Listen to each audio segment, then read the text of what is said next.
Nariyan ka, bumabagal ang ikot ng mundo.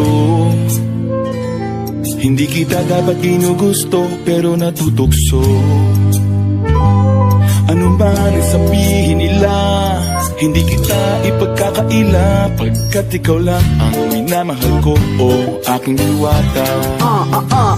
Aking diwata. Ikaw ang pinakamaganda, pinagmamasdan kita para nagmamalikmata. Diwata. Tamang hinala, di makapaniwala na nakita na ang pinakamakinang natala.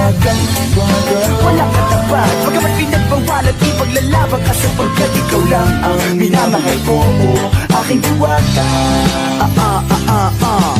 Naaalala ko pa nung una kang masilayan, nang hihinayang gustong gusto kita kausapin, makilala, subalit may kaba, kaya nahihiya lang sinayang ang nakatakdang tadhana.